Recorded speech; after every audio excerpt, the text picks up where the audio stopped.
Guys, आज की स्पीता पहचान क्लासेस में मैं लेके आई हूँ क्षितिज भाग 1, जो कि आपके शेड्यूल के अनुसार है। क्लास 9 सीबीएसई एनसीईआरटी काव्य खंड, जो आपको हमने पिछले वीडियो में पढ़ाया था, सुमित्रा नंदन पंत जी का ग्रामश्री, जिसमें गांव की संपदा क्या थी और जो एक बड़ी कविता उनकी है यह ग्रामश्री, उसके बारे में मैंने पूरी व्याख्या आपको बताई थी। साथ ही साथ आपको कवि परिचय भी बताया था मैंने, सुमित्रा नंदन जी का पूरा बृहद परिचय भी मैंने आपको बताया था। आज उसी क्रम में मैं बताने जा रही हूँ प्रश्न अभ्यास। ठीक है, तो प्रश्न अभ्यास हम स्टार्ट करते हैं। तो चलिए अब हम स्टार्ट करते हैं इसका प्रश्न अभ्यास। तो मैं आपको किताब के प्रश्न को दिखाते हुए आज मैं आपको आंसर बताऊंगी। आज बोर्ड पे नहीं बताऊंगी। बच्चे कंफ्यूज करते हैं कि कैसे कैसे कौन सा प्रश्न का उत्तर है, तो मैंने एक नया तरीका आज स्टार्ट किया है, शायद आपको पसंद भी आए। तो अब हम देख रहे हैं यह पूरी कविता है। ये देखिए, ग्रामश्री फैली खेतों में दूर तलक मखमल की कोमल हरियाली से स्टार्ट हुई है, और यह एक लंबी कविता है हमारे सुमित्रा नंदन पंत जी की, जिसमें गांव की संपदा के बारे में वह बता रहे हैं। और गांव की संपदा क्या होती है बच्चों? जो गांवों में खेती होती है, फसल जो होती है, चाहे वह बागवानी के रूप में हो, यानी फल और सब्जियों के रूप में हो, या अनाज के रूप में। ठीक है, तो अब देखिए प्रश्न के माध्यम से वह प्रश्न पूछकर हमें और क्या ज्ञान करवा रहे हैं, और उसका उत्तर देना एक अपने आप में कला है, ताकि आपने कविता की पंक्तियों को जाना और समझा। ठीक है, मैं स्टार्ट करती हूँ पहले प्रश्न से। कवि ने गांव को हरता जन मन क्यों कहा है? तो जब मैं कविता की व्याख्या आपको समझा रही थी, तो हमने देखा था कि यह पंक्तियाँ हमारी कविता के बीच में आई थी कि हरता जनमन नहीं, तो इसका मतलब होता है कि गांव के का जो अभी रूप है, जो उन्होंने वर्णन किया है कि पूरे खेतों में क्या है, मखमल की कोमल हरियाली फैली है, यानी जो अन्न की फसलें हैं वो एकदम हरियाली के रूप में फैली हुई है, जो कि बहुत ही सुंदर लग रही है। ऐसा प्रतीत हो रहा है कि पूरी जो वसुधा है हरियाली का चादर लिए हुए दिख रही है। उन्होंने इसी क्रम में अनाज के जो फसलें हैं उसकी चर्चा की है, और साथ ही उन्होंने सरसों, क्या कहते हैं, तीसी और अरहर के दालों की, और रंग बिरंगे जो रिलमिल मटर खड़ी है उसकी चर्चा उन्होंने की है, जो लंबे लंबे छिमियाँ लिए हुए सुंदर से दिखाई पड़ रहे हैं, उनके ऊपर तितलियाँ मंडरा रही है, और बहुत सारे फूलों का भी उन्होंने वर्णन किया है, और जो कि बड़े बड़े क्यारियों में सुंदर सुंदर रूपों में खिले हुए हैं। बाद में आगे की पंक्तियों में उन्होंने जो रूप प्रस्तुत किया है हमारे गांव की संपदा का, वह आम की डाली के रूप में मंजरियाँ आ गई है, और कोकिला मतवाली होकर गा रही है। आम के साथ साथ कटहल भी फल उठे हैं, जामुन भी फल उठे हैं, जो बेर हैं वह भी फूल उठे हैं, आड़ू फूल गए हैं, नींबू फल गए हैं, दाड़िम फल गए, आलू गोभी बैगन मूली चारों तरफ दिखाई पड़ रही है। पीले अमरूदों से क्या कहते हैं, डालें सज गई है, जिसमें लाल लाल चित्तियाँ पड़ने का मतलब है कि पूरी तरह से वह तैयार हो गई है। बेर पक गए हैं, और आगे की पंक्तियों में बड़ा ही सुंदर उन्होंने वर्णन किया है पालक और धनिया का। लह लह पालक मह मह धनिया, यानी कि हरे भरे पालक दिखाई पड़ रहे हैं, और खुशबूदार धनिया की क्यारियाँ भी दिखाई पड़ रही है। लौकी, सेम, फल, टमाटर, मिर्च, सब फसल चारों तरफ से क्या हो रहे हैं, सुंदर से सुंदर दिखाई पड़ रहे हैं। और जहाँ पर ये लगे हुए हैं वहाँ पर कि जो बालू का कण है, वहाँ पर ऐसा प्रतीत हो रहा है कि सांप सा अंकित हो गया हो, और गंगा के किनारे जो बालू कण है उस पे धूप की छाया पड़ने पर सतरंगी छटा हुआ बिखेर रही है। नहीं, तो यह पंक्ति पूरा वर्णन करने के बाद अंतिम में पूरे गांव का वर्णन वो कह रहे हैं कि हंसमुख हरियाली आई हुई है, हिम आतप से फैली हुई है, और अब ये रात का समय आ गया, लोग अलसाकर सो रहे हैं, और भींगी अधियाली में इस रात में लग रहा है कि तारे सपनों में खोए हैं, नहीं, और पूरा गांव जो है एक मरकज डब्बे सा खुला हुआ जान पड़ता है, और जिसपे नीला नभ का जो स्वरूप है वह आच्छादित होता हुआ दिखाई पड़ रहा है। एकदम शांत निरुपम, एकदम स्निग्ध शांत सा माहौल है। इस माहौल को देखकर ही कवि क्या कह रहा है कि यह जो शोभा है गांव की वह हरता जनमन। ठीक है, तो ये कविता की सबसे अंतिम की पंक्ति है जो बहुत सुंदर से वर्णन कवि ने की है। अब दूसरे प्रश्न पे हम आए, कविता में किस मौसम के सौंदर्य का वर्णन है।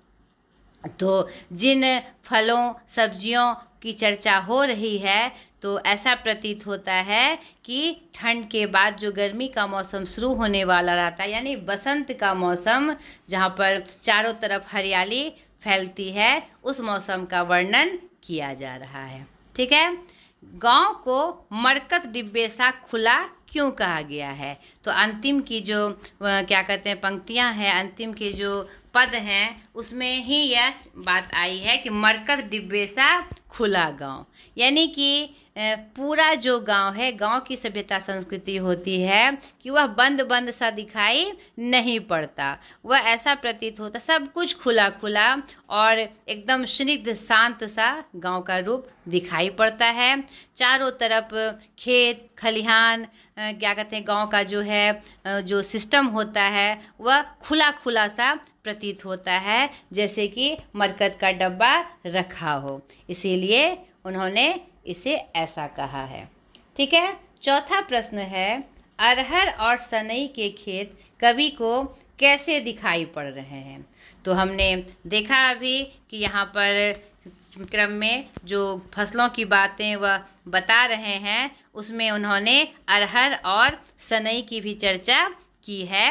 आपके द्वितीय पद में, यानी पद बढ़ते हुए जब वो आगे बढ़ रहे हैं कविताओं में, तो रोमांचित सी लगती वसुधा आई जौ गेहूं में बाली, अरहर सनई की सोने की किंकनियां है शोभाशाली। तो प्रश्न है कि किस तरह कवि को दिखाई पड़ते हैं, नहीं, तो अरहर और सनई की जो फसलें हैं वह सोने की किंकनियों से शोभाशाली दिखाई पड़ती है, जो कि एकदम मनमोहक रूप लिए हमारे सामने प्रस्तुत होती है। ठीक है, पांचवा प्रश्न है, भाव स्पष्ट कीजिए। तो मैंने बताया है बेटा, अब बार बार ये चर्चा मैं करती हूँ कि भाव स्पष्ट करें, आशय स्पष्ट करें, अर्थ बताएं। इस तरह का प्रश्न हो तो पहले हम क्या करते हैं, पाठ का परिचय देते हैं, फिर उनके लेखक कवि का परिचय देते हैं, उसके बाद पंक्ति का परिचय देते हुए कविता की जो मुख्य भाव हैं उस पंक्ति से संदर्भित उसकी चर्चा हम करते हैं। तो देखें इसमें कौन सी पंक्ति आई है, 5 के क में, बालू के सांपों से अंकित गंगा की सतरंगी रेती।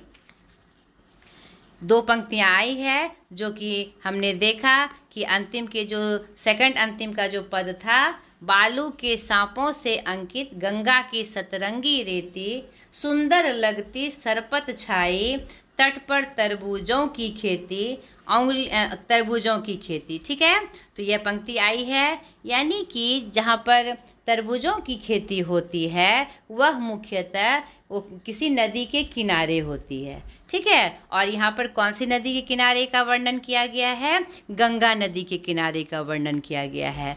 तो वहाँ पर की जो बालू है, सूखा मौसम है, बारिश नहीं आई है, गर्मी का मौसम स्टार्ट हो चुका है, तो वहाँ पर बालू का जो रूप होता है, वहाँ पर जो रेतें बिछी रहती है गंगा के किनारे, तो वहाँ पर ऐसी व्यवस्था हो जाती है हवा के माध्यम से या फिर बदलते मौसम के माध्यम से, जो उसका सेटअप होता है बालुओं का, वह ऐसा प्रतीत होता है कि टेढ़ी मेढ़ी रेखाएं बन गई है, जैसे कि सांप उस पर चल रहे हो, यानी कि बालू का जो स्टेप बाय स्टेप रूप दिखाई पड़ता है वह टेढ़ा मेढ़ा सा दिखाई पड़ता है, जैसे कि सांप की चाल होती है। तो वही इस पंक्ति के माध्यम से सुंदरता का बखान कर रहे हैं बालू का, कि बालू के सांपों से अंकित गंगा की सतरंगी रेती, यानी कि यहाँ पर गंगा की जो रेत है वह सतरंगी दिखाई पड़ रही है, क्योंकि उसमें जब धूप के कण प्रकाश पड़ते हैं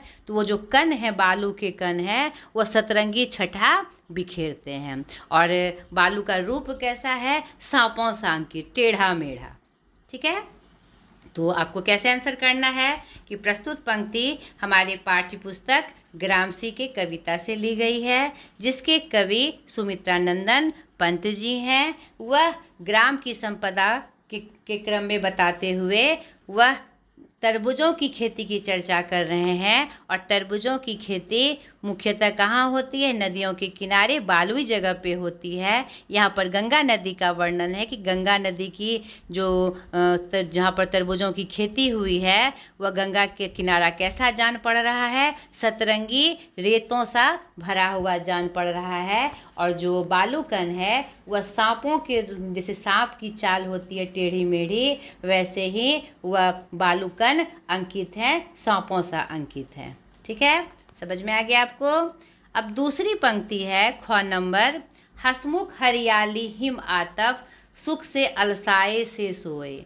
यह अंतिम पद की पंक्तियां हैं हमारे ग्रामश्री कविता की। तो आपको पहले कैसे आंसर करना है कि प्रस्तुत पंक्ति हमारे पाठ्य पुस्तक ग्रामश्री कविता से ली गई है, जिसके कवि सुमित्रानंदन पंत जी हैं। और यह अंतिम पद की पंक्तियां हैं, इस ग्रामश्री कविता के अंतिम पद की पंक्तियां हैं, जिसमें कवि बता रहे हैं कि हसमुख हरियाली हिम आतप सुख से अलसाए से सोए, यानी कि बताते बताते वह रात का वर्णन कर रहे हैं। अंतिम के पद में ऐसा प्रतीत हो रहा है कि यह जो हरियाली है अब किससे बढ़ गई, कैसी शोभायमान है? हिम आतप से, यानी कि उसमें चांद की किरणें पड़ रही हैं और वह हिम आतप से महसूस हो रही है। और लोग उस हरियाली को देखकर उत्साह से, उल्लास से बहुत खुश हैं। इसीलिए उन्होंने ये पंक्तियाँ लिखी है, सुख से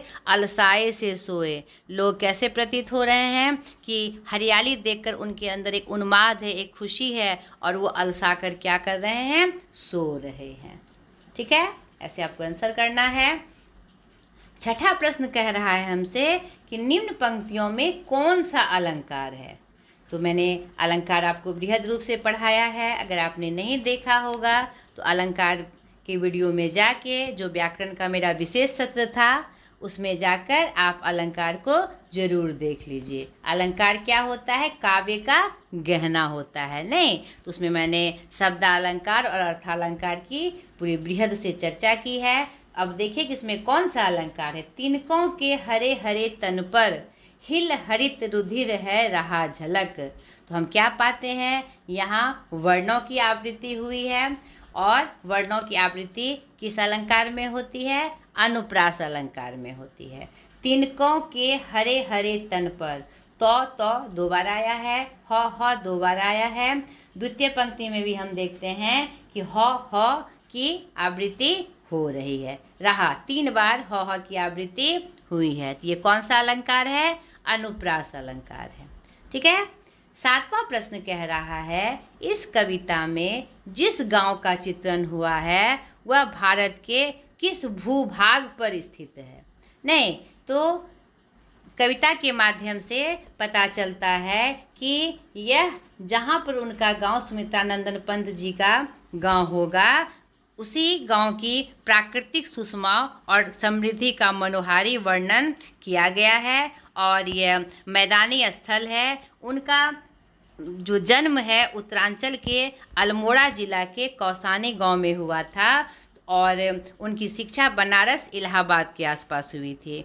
तो उनका बचपन जहां बीता है, या नज़दीक से उन्होंने सबसे ज़्यादा समय अपने गांव कौसानी में बिताया है, क्योंकि आपको परिचय में भी हमने बताया था कि कौसानी गांव में ही उनका संग्रहालय भी बना हुआ है। तो अधिकतम समय उनका निश्चित रूप से कौसानी गांव में बीता है, तो यह उसी गांव का चित्रण और हुआ है। और ये भारत के किस भूभाग पे पड़ता है? उत्तरांचल, अल्मोड़ा जिला।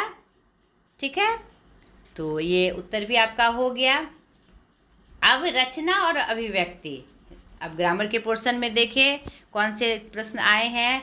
भाव और भाषा की दृष्टि से आपको यह कविता कैसी लगी, उसका वर्णन अपने शब्दों में कीजिए।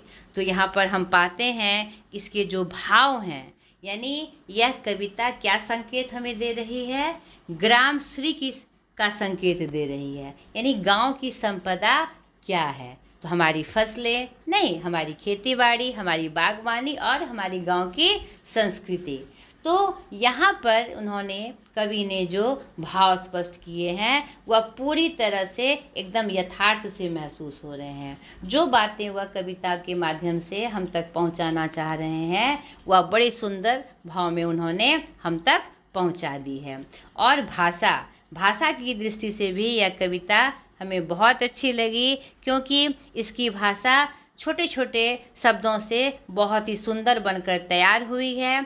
और जैसा वर्णन हम कर रहे हैं फसलों का, तो जिन शब्दों का प्रयोग किया गया है वह अपने आप में मनोहारी है और आकर्षक है। बड़े सुंदर तरीके से जिस फसल का जो रूप होता है और किस प्रकार से हमें वह मन को मोहता है, वैसा वर्णन हमारे कवि सुमित्रानंदन पंत जी ने किया है। तो और भी आपको जो कुछ बातें इसमें विशेष रूप से लगी तो उसका वर्णन करते हुए इस आंसर को आपको बेटा पूरा करना है। 9वां प्रश्न है, आप जहां रहते हैं उस इलाके में किसी मौसम विशेष के सौंदर्य को कविता या गद्य में वर्णित कीजिए। तो ये आपकी एक्टिविटीज़ के लिए है, आप खुद को ज़रूर इस रूप में तैयार करके और समझ के इसका आंसर करिएगा। ठीक है, अब कुछ और एक्टिविटीज़ है। सुमित्रानंदन पंत ने यह कविता चौथे दशक में लिखी थी। उस समय के गांव में और आज के गांव में आपको क्या परिवर्तन आते हैं? तो डेफिनेटली परिवर्तन नज़र आते हैं। उस समय जो गांव की खेती हुआ करती थी वह पारंपरिक तरीके से हुआ करती थी और गांव का बड़ा सा भाग खेती के रूप में प्रयोग किया जाता था। अब कुछ परिवर्तन आए हैं। अब जो उस समय क्या कहते हैं, गांव में जो खेती की तकनीक थी वह बहुत ज़्यादा उत्तम नहीं थी, लेकिन आज हम क्या देखते हैं, गांवों में नई तकनीक और नए नए औजार के माध्यम से हम खेती को और उन्नत बना पाए हैं। तो सामूहिक चर्चा करनी है कि पहले की खेती में और आज की खेती में क्या अंतर आया हुआ है। अपने अध्यापक के साथ गांव की यात्रा करें और जिन फसलों और पेड़ पौधों का चित्रण प्रस्तुत कविता में हुआ है उनके बारे में जानकारी प्राप्त करें। बहुत अच्छी बात है। तो मुझे लगता है कि जनरल बच्चों को ये जिस पौधों की चर्चा हुई है उसको पता होगी, लेकिन आँखों से उसको देखना अपने आप में एक नया अनुभव है नहीं, ताकि जिसका चर्चा हुआ है, जिसको हम सिर्फ नाम से जानते हैं, उसको खेतों में फले हुए रूप में देखने से वह हमारे अंदर एक बहुत ही अच्छे भाव का संचार करता है। तो अगर कभी मौका मिले तो आप ज़रूर इसका भी आनंद उठाइएगा। ठीक है बेटा, तो ये सारे प्रश्न का उत्तर मैंने आपको बताया। तो आशा करती हूँ आपको ये पसंद आया होगा और शायद ये तरीका भी आपको भाए। तो मैंने ये कोई अलग से ये कोशिश की मैंने कि मान लीजिए मैं डायरेक्ट वीडियो में ना आकर इस तरह से भी मैं अगर आपकी सहायक बनूं तो फिर आपका वीडियो नहीं छूटेगा। ये मेरी पहली कोशिश थी। अगर आपको पसंद आई होगी तो मुझे ज़रूर कमेंट करिएगा।